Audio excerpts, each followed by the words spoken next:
Shalom Bapak Ibu Saudara-saudara sekalian. Senang sekali hari ini kita dapat berjumpa bersama kembali untuk sama-sama belajar tentang firman Tuhan. Hari ini kita akan sama-sama melihat di 2 Tawarikh 18, yaitu tentang bagaimana Ahab memerangi Ramot Gilead, dan di situ dia berjumpa dengan Nabi Tuhan yang berhadapan dengan nabi-nabi palsu. Kita mau lihat apa yang Tuhan mau sampaikan melalui ayat-ayat ini. Tapi sebelumnya mari kita sama-sama satukan hati. Kita bawa hati kita tundukkan dalam hadirat Tuhan. Terima kasih, kami datang Tuhan. Dalam hadirat-Mu sujud menyembah, mencari wajah-Mu.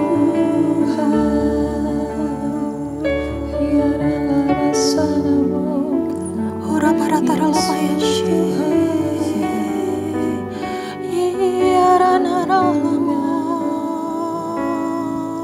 Engkau Tuhan yang setia,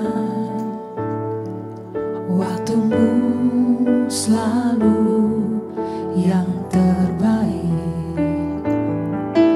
Engkau Tuhan sandaranku, dan ku hanya kan berharap padamu.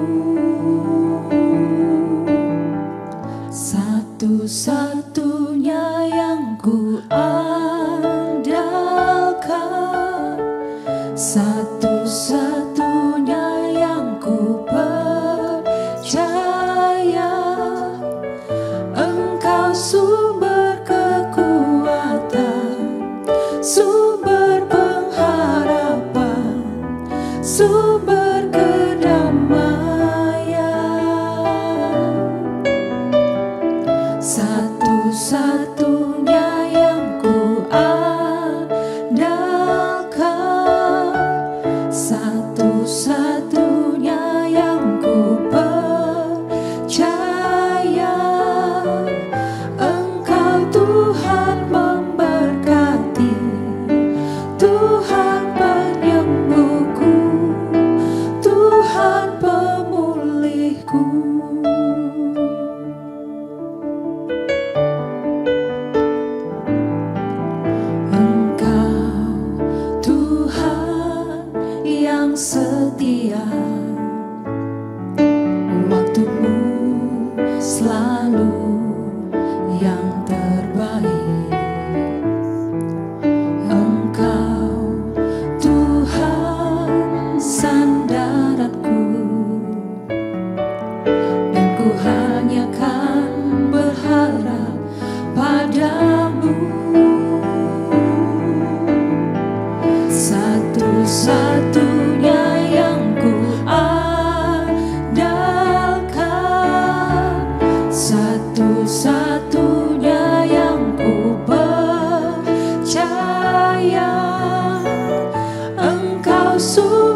memikat hatiku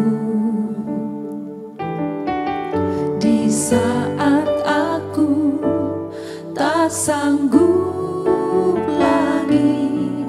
Di situ tanganmu bekerja, pertolonganmu begitu ajaib. Kau telah memikat hatiku, kini mataku tertuju padamu. Ku rasakan kasih-Mu Tuhan, pertolongan-Mu begitu ajaib. Kau telah memikat hatiku di saat aku tak sanggup lagi. Di situ tangan-Mu bekerja, pertolongan-Mu begitu ajaib. Kau telah memikat hatiku, kini mataku tertuju padamu. Ku rasakan kasih-Mu Tuhan,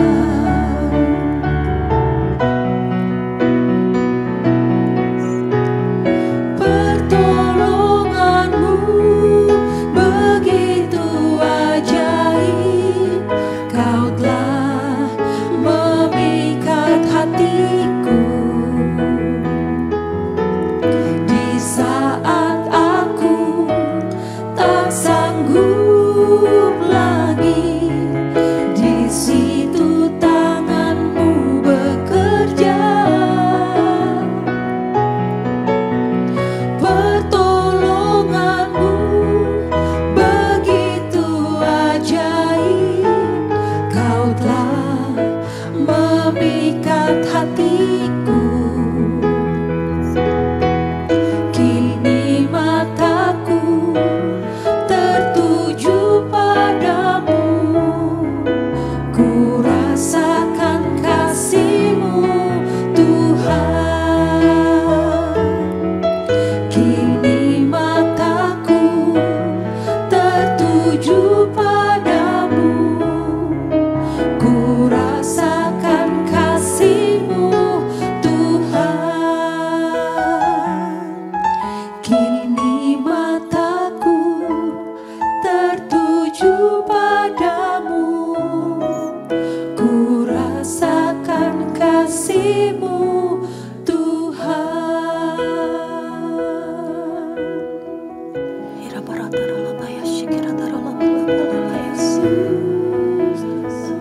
Mata kami tertuju padamu Tuhan, karena kami tahu pertolongan kami hanya daripada-Mu Tuhan. Kami mau siapkan hati kami.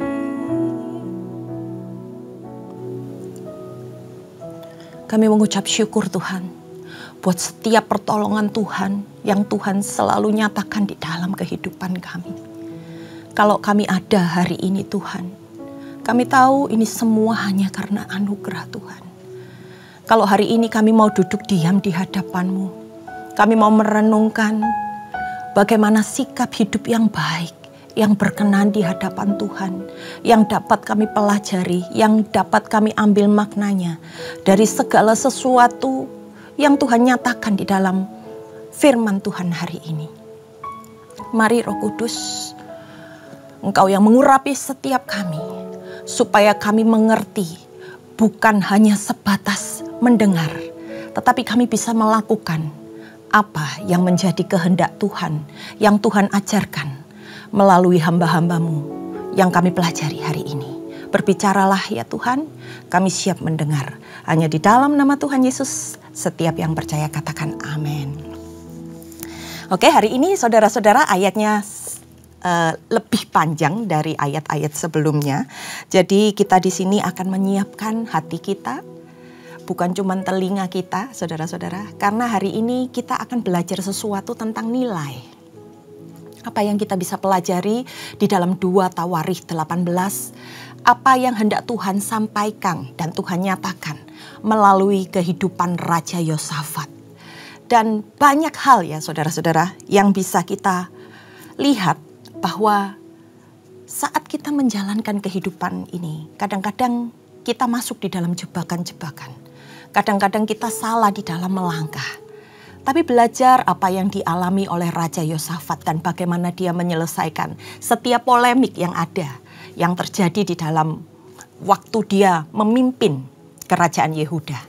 Mari kita baca di dalam 2 Tawarikh 18 ayat 1 dengan perikop Ahab memerangi Ramot Gilead dan Nabi Tuhan berhadapan dengan nabi-nabi palsu. Nah, di ayat yang pertama dikatakan ketika Yosafat kaya dan sangat terhormat, ia menjadi besan Ahab. Nah, kalau kita lihat saudara-saudara, kisah dari raja-raja di Israel itu hanya ditulis dalam kitab raja-raja. Sebenarnya tidak dimasukkan di dalam kitab Tawarikh. Karena di sini dikatakan ada disebut nama Ahab, suami dari Isabel. Nah, dia disebut di kitab Tawarikh ini karena merupakan besan dari Raja Yosafat, di mana Yosafat ini memerintah kerajaan Yehuda pada masa itu. Nah, nama anak Yosafat ini adalah Yoram, laki-laki saudara, yang nantinya akan menggantikan Yosafat untuk menjadi raja. Sedangkan nama dari putri Ahab dan Isabel itu adalah Atalia.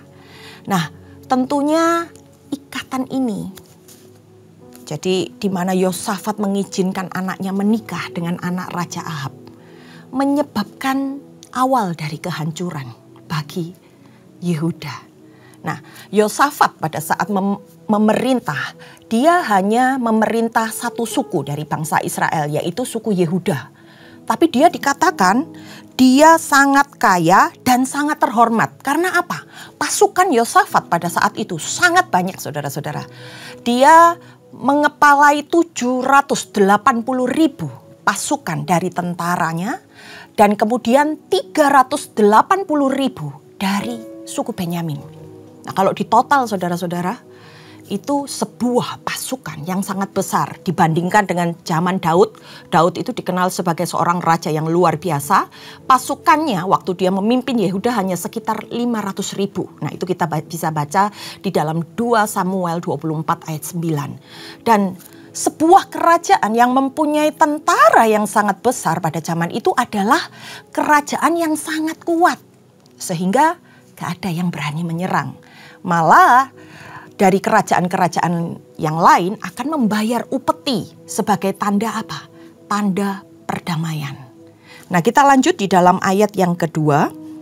Beberapa tahun kemudian pergilah ia kepada Ahab di Samaria. Ahab menyembelih banyak kambing domba dan lembu sapi untuk dia dan rombongannya dan mengajaknya untuk menyerang Ramot Gilead. Nah, ini mulai awal ada persekongkolan antara Raja Yosafat dengan Ahab. Nah, Ramot Gilead ini adalah sebuah wilayah Israel yang direbut oleh Raja Aram. Selanjutnya di ayat yang ketiga, berkatalah Ahab Raja Israel kepada Yosafat Raja Yehuda, maukah engkau pergi ke Ramot Gilead bersama-sama aku? Jawabnya kepadanya, kita sama-sama, aku dan engkau, rakyatmu dan rakyatku.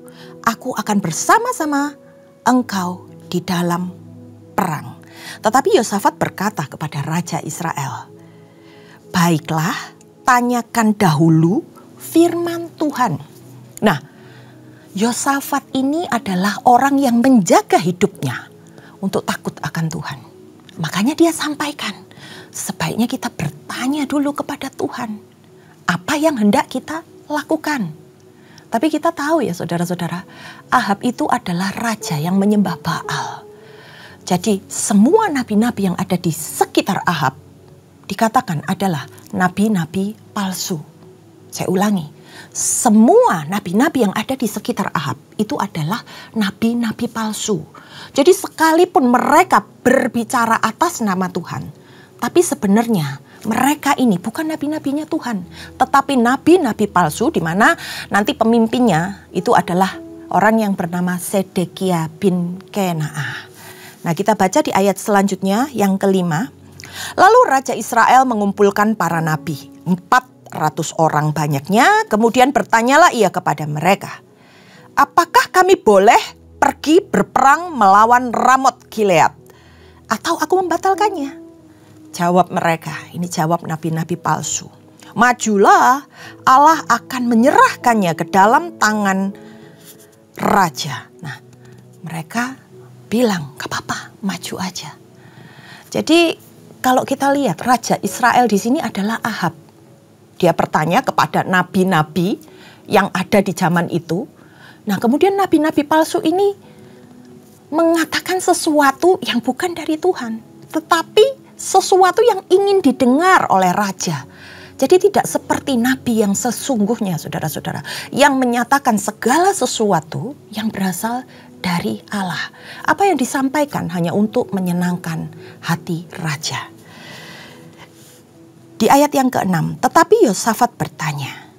Yosafat yang bertanya, saudara-saudara.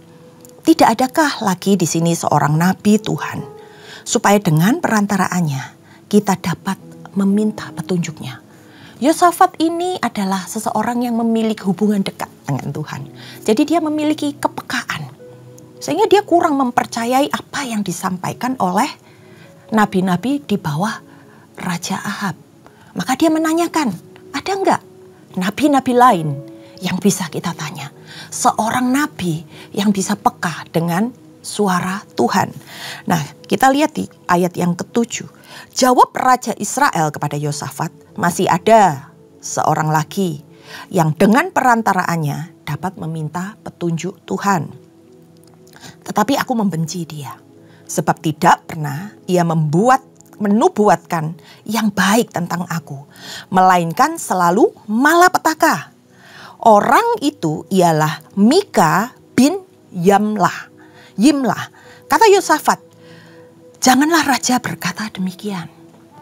Maka ditemukanlah Mika, seorang nabi yang tidak disukai oleh Raja Ahab. Karena apa? Karena tidak bisa menyenangkan telinganya. Yang dinubuatkannya oleh Mika adalah sesuatu yang jelek, sesuatu yang tidak ingin didengar oleh Raja Ahab. Nah, kita perhatikan di dalam ayat selanjutnya. Kemudian Raja Israel memanggil seorang pegawai istana, katanya, jemputlah Mika bin Yimlah dengan segera. Sementara Raja Israel dan Yosafat, Raja Yehuda, duduk masing-masing di atas tahtanya dengan pakaian kebesarannya di suatu tempat pengirikan di depan pintu gerbang Samaria. Sedang semua nabi itu bernubuat di depan mereka.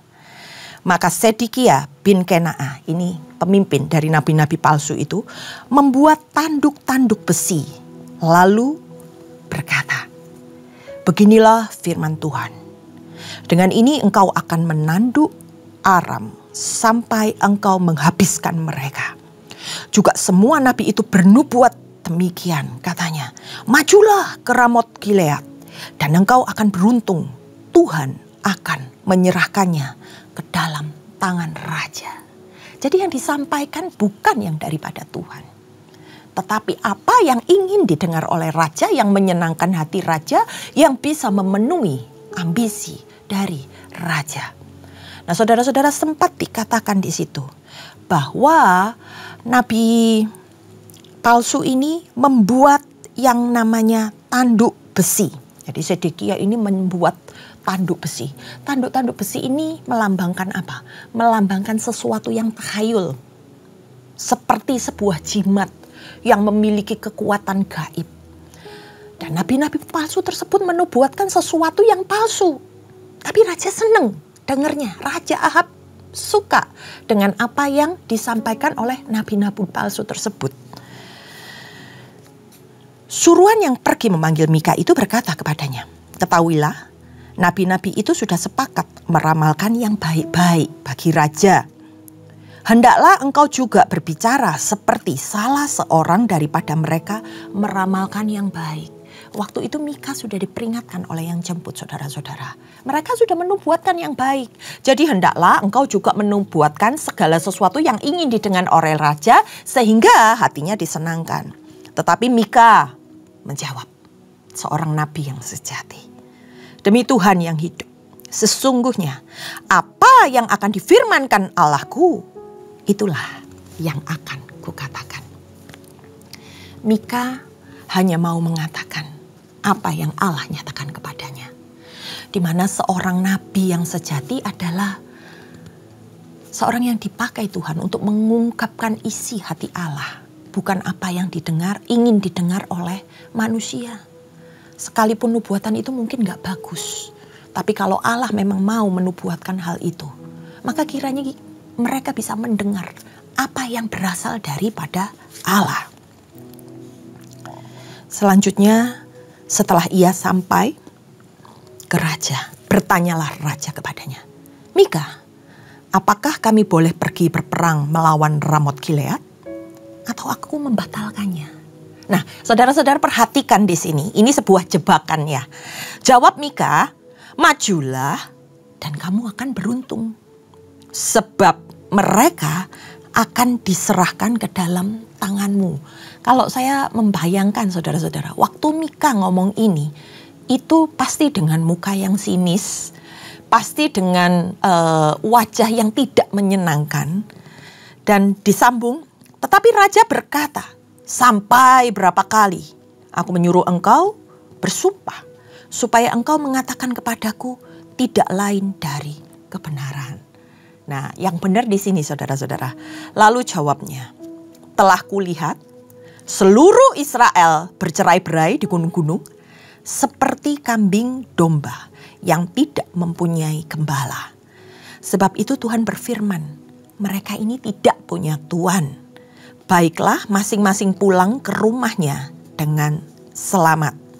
Kemudian Raja Israel berkata kepada Yosafat, "Bukankah sudah kukatakan kepadamu, tidak pernah ia menubuatkan yang baik tentang aku, melainkan hanya malapetaka." Nah, di ayat yang ke-16 ini kita bisa menarik kesimpulan dari nubuatan Mika yang sebenarnya. Bahwa dia sedang menubuatkan kematian Ahab. Kalau di ayat sebelumnya tadi bilang, silakan kamu maju berperang. Dengan muka yang sinis. Tapi yang aku lihat, bagaimana semua yang Tuhan akan izinkan terjadi itu adalah kematian Ahab. Dan di situ dikatakan semua penduduknya terlepas dengan selamat. Nah, yang ada pada mulut-mulut nabi-nabi palsu itu adalah dusta. Sehingga nubuatan mereka lah yang membujuk Raja Ahab untuk dia mau maju bertempur melawan Ramot Gilead. Yang akhirnya membuat Raja Ahab mati dalam pertempuran tersebut. Sesuai dengan yang dinubuatkan oleh Nabi Elia sebelumnya. Di ayat yang ke-18 kita baca, kata Mika, "Sebab itu dengarkanlah firman Tuhan. Aku telah melihat Tuhan sedang duduk di atas tahtanya, dan segenap tentara sorga berdiri di sebelah kanannya dan sebelah kirinya. Dan Tuhan berfirman, siapakah yang membujuk Ahab, Raja Israel, untuk maju berperang, supaya ia tewas di Ramot Gilead? Maka yang seorang berkata begini, yang lain berkata begitu. Kemudian tampillah suatu roh. Ia itu berdiri di hadapan Tuhan. Ia berkata, aku ini akan membujuknya. Tuhan bertanya kepadanya, dengan apa? Di ayat yang ke-21, jawabnya, aku akan keluar dan menjadi roh dusta dalam mulut semua nabi-nabinya. Ia berfirman, biarlah engkau membujuknya dan engkau akan berhasil pula. Keluarlah dan perbuatlah demikian. Nah, ini yang dikatakan dalam ayat 18-21. Mika mengingatkan mereka atas apa yang dia lihat. Bahwa ada suatu roh, yaitu roh dusta, yang sedang membujuk Raja Ahab supaya dia tewas di medan pertempuran. Di ayat yang ke-22 dikatakan, karena itu sesungguhnya Tuhan telah menaruh roh dusta ke dalam mulut nabimu itu. Sebab Tuhan telah menetapkan untuk menimpakan malapetaka kepadamu. Hal ini sudah disampaikan. Tapi apa yang menjadi respon Ahab? Ahab justru gak suka dengan sesuatu yang menegur, dengan sesuatu yang mengingatkan dia bahwa segala sesuatu itu jangan dijalankan sesuai dengan apa yang menjadi keinginannya, tapi apa yang Tuhan mau. Di situ Nabi Mika sudah mengingatkan Raja Ahab di samping Raja Yosafat. Sesudah itu tampillah Sedekia bin Kenaa. Ditamparnyalah pipi Mika serta berkata, bagaimana mungkin roh Tuhan pindah daripadaku untuk berbicara kepadamu. Wow. Sedekia ini pemimpin dari nabi-nabi palsu itu menampar pipi Mika. Karena apa? Menyampaikan sesuatu yang beda dari dia. Kenapa message-nya bisa berlainan dengan apa yang disampaikan oleh ke-400 nabi palsu tersebut. Tetapi Mika menjawab, sesungguhnya engkau akan melihat pada hari engkau lari dari satu kamar ke kamar yang lain untuk menyembunyikan diri. Ini adalah sebuah nubuatan Mika, saudara-saudara.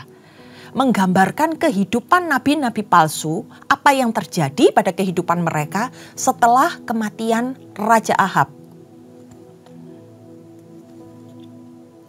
Lalu berkatalah Raja Israel, tangkaplah Mika, bawa dia kembali kepada Amon, penguasa kota, dan kepada Yoas, anak raja. Dan katakan, beginilah titah raja.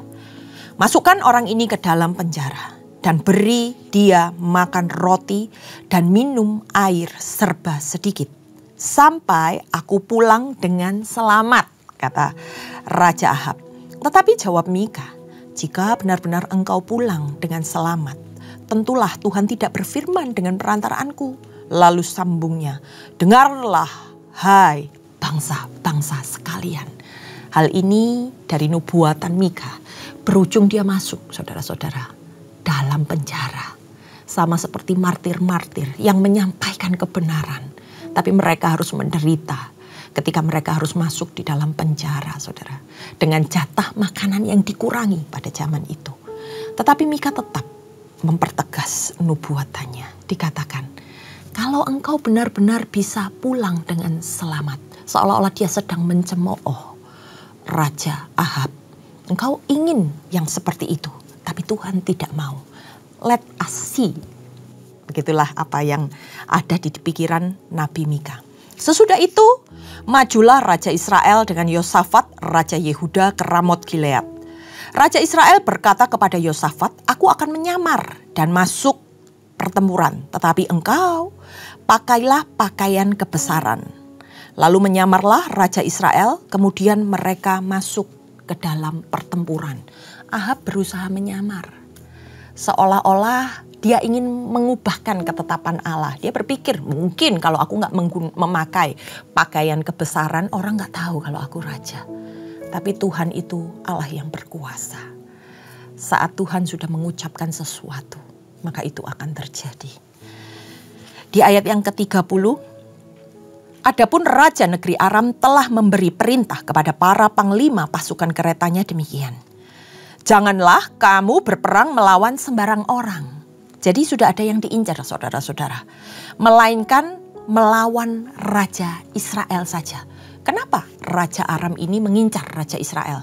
Karena ketika Raja Israel berhasil mereka kalahkan di dalam pertempuran, maka pertempuran itu akan mudah untuk mereka menangkan. Segera sesudah para panglima pasukan kereta itu melihat Yosafat, mereka berkata, itu Raja Israel. Lalu mereka mengepung dia untuk menyerang dia. Tapi perhatikan, ini Yosafat, saudara-saudara. Dia berteriak dan Tuhan menolong dia. Allah membujuk mereka pergi darinya. Kalau di ayat ini kita baca bagaimana Yosafat itu sudah salah langkah. Sudah diperingatkan oleh nabi yang benar. Tapi di sini dia hampir celaka. Untung dia sempat berteriak. Dan akhirnya Tuhan menolong dia. Kalau Tuhan gak menolong dia, Yosafat pasti akan mati di dalam medan pertempuran. Tapi karena Tuhan masih memandang dia, maka dia selamat dari pertempuran tersebut. Di ayat yang ke-32, segera sesudah para panglima pasukan kereta itu melihat bahwa dia bukanlah raja Israel, maka undurlah mereka daripadanya. Tetapi seorang menarik panahnya, menembak dengan sembarangan saja. Jadi nembaknya bukan diarahkan dengan benar, tapi cuma sembarangan saja. Dan mengenai raja Israel di antara sambungan baju zirahnya. Kemudian ia berkata kepada pengemudi keretanya, putar, bawa aku keluar dari pertempuran, sebab aku sudah luka. Tetapi pertempuran itu bertambah seru pada hari itu, dan Raja Israel tetap berdiri di dalam kereta berhadapan dengan Aram itu sampai petang. Yang terakhir saudara-saudara, ia mati ketika matahari terbenam. Demikianlah apa yang telah dinubuatkan oleh Nabi Mika melalui apa yang ingin Tuhan sampaikan. Walaupun musuhnya menembak secara sembarangan, walaupun Raja Israel waktu itu sudah memakai baju zirah yang menutup tubuhnya, tapi bisa saja panah itu menyelip di antara potongan baju zirah itu dan membunuh Raja Israel. Pelajaran apa yang bisa kita tarik dari 2 Tawarikh 18 ini adalah bagaimana ketika kita menjalin hubungan dengan orang lain, kita bersahabat atau kita memutuskan untuk melakukan sesuatu dengan orang yang tidak berkenan di hadapan Allah. Hari ini kita belajar orang sekelas Yosafat, orang yang senantiasa menjaga hidupnya takut akan Tuhan. Dia membuka celah saudara-saudara. Dia mengawinkan anaknya dengan anak Raja Ahab yang hidupnya menyimpang dari Tuhan. Dia sudah tahu apa yang benar, apa yang harusnya dia lakukan. Tetapi dia tetap melakukan apa yang disampaikan, bahkan melalui tipuan nabi-nabi palsu. Bukankah kepekaan yang daripada Tuhan itu sudah mengingatkan dia? Bukankah itu sudah dikonfirmasi oleh Nabi Mika? Tapi dia tetap tidak mundur. Dia tetap ada di dalam peperangan itu. Tetapi untungnya Tuhan masih menolong dia. Saudara-saudara, ini mengingatkan kita untuk kita bisa teliti lebih lagi di dalam mengikut Tuhan. Dengan lebih peka, dengar-dengaran atas apa yang Tuhan mau. Kita sudah menjaga hidup kita dengan benar. Jangan sampai kita membuka celah sehingga dosa itu masuk di dalam kehidupan kita yang akan membuat kita celaka. Dari sini kita belajar bagaimana kita harus menjaga kehidupan kita supaya tetap kudus dan berkenan di hadapan Tuhan. Mari kita tundukkan kepala, kita satukan hati. Bapa, kami bersyukur kalau kami boleh belajar Tuhan, bagaimana kami harus menjaga hidup kami. Selain hidup takut akan Tuhan, kami memperhatikan orang-orang di sekitar kami. Dengan siapa kami bergaul, dengan siapa kami membuat kesepakatan. Supaya di dalam kehidupan kami pemeliharaan Tuhan sempurna. Supaya kami semakin peka dengan apa yang menjadi kehendak Tuhan di dalam kehidupan kami. Engkau yang memagari kami dengan kasih-Mu Tuhan. Engkau yang memampukan kami melakukan segalanya. Dan kami serahkan Tuhan kehidupan kami ini ke dalam tangan-Mu. Kami percaya hanya berkat-berkat, pimpinan dan tuntunan yang daripadamu yang akan menyertai setiap langkah hidup kami. Dalam nama Tuhan Yesus, haleluya, amin. Terima kasih Bapak Ibu Saudara-saudara sekalian. Kita akan bertemu lagi dalam Bible Study selanjutnya. Tuhan Yesus memberkati. Amin.